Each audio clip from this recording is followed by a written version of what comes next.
গ্রামের একদম শেষ প্রান্তে একান্ত নির্জন এলাকায় একটা বহু পুরানো আমলের বাড়ি ছিল।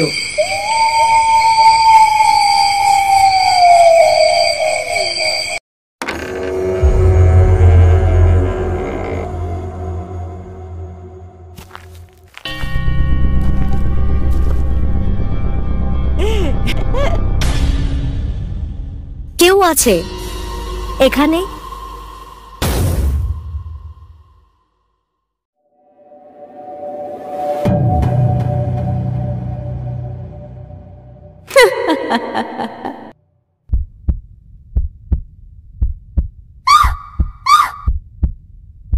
ওটা কি দেখলাম জানালার কাছে?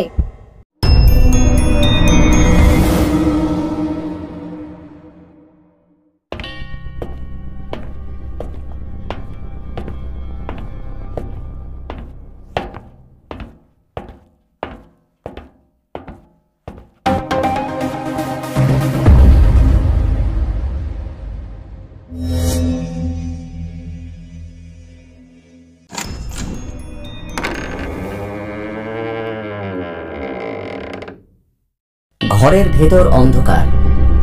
একটা পুরনো কোট র্যাকের উপর একটা লাল পোশাক ঝুলছে। রিনা ঘরে প্রবেশ করে। দরজা নিজে থেকে বন্ধ হয়ে যায়। রিনা চারদিকে তাকায়। ঘরে কিছুই নেই, কিন্তু তার দৃষ্টি সেই লাল পোশাকের দিকে। সে ধীরে ধীরে পোশাকের দিকে এগিয়ে যায়। কে? রিনা পেছনে ঘুরে আবার সামনে তাকায়। পোশাকটা এখন আর র্যাকে নেই।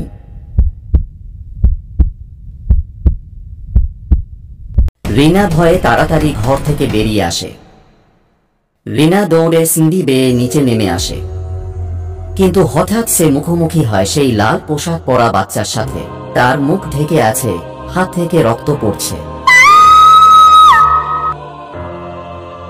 রিনা ভয়ে দৌড়ে বাড়ির বাইরে চলে আসে। রিনা বাড়ির দরজা থেকে একটু দূরে এসে হঠাৎ থেমে যায়। দেখে বাড়ির জানালা দিয়ে সেই লাল পোশাক পরা বাচ্চা তাকিয়ে আছে। মৃদুভাবে বাচ্চার গানের আওয়াজ ভেসে আসছে।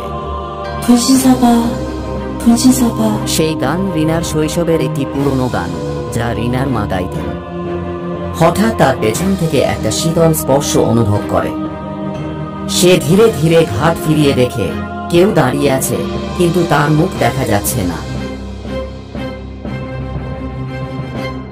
রিনা দৌড়াতে দৌড়াতে পুকুরের ধারে চলে আসে। সে পুকুরের ধারে এসে হাঁপিয়ে ওঠে।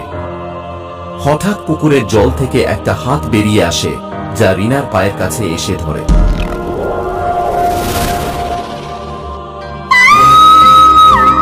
আমাকে ছেড়ে দাও।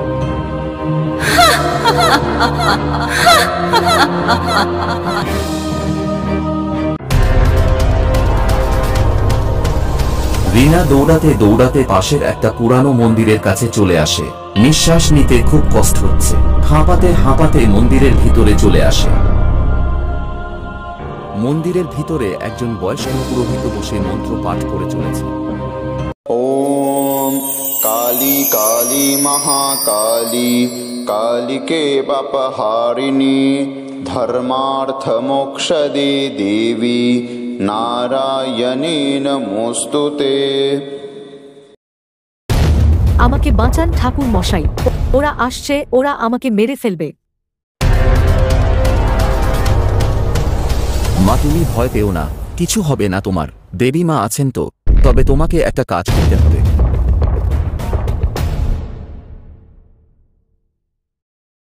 কি কাজ ঠাকুর মশাই?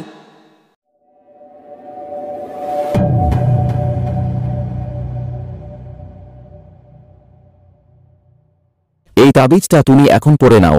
এটা থাকলে কেউ তোমাকে কিছু করতে পারবে না। তুমি এখন সেই বাড়িতে ফিরে যাও। সেই বাচ্চা মেয়েটি মুক্তি পাওয়ার জন্য এমনটা করছে। তাকে তোমায় মুক্তি দিতে হবে মা।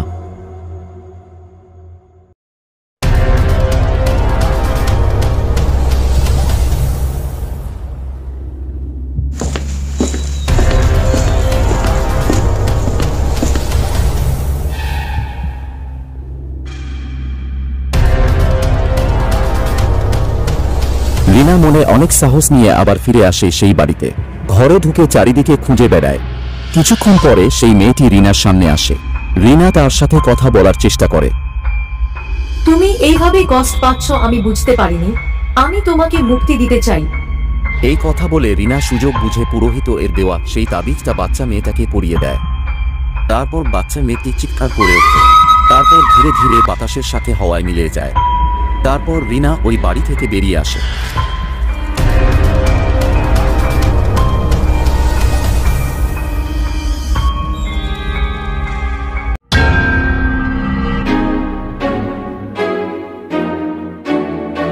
এইভাবেই সেই বাচ্চা মেয়েটির আত্মা মুক্তি পায়। তারপর থেকে সেখানে আর কেউ ভয় পায়নি। রিনা মন্দিরে এসে পুরোহিতকে অনেক ধন্যবাদ জানায়। তারপর পুরোহিত এর পা ছুঁয়ে আশীর্বাদ নেয়। পুরোহিত রিনাকে খুশি মনে আশীর্বাদ করে।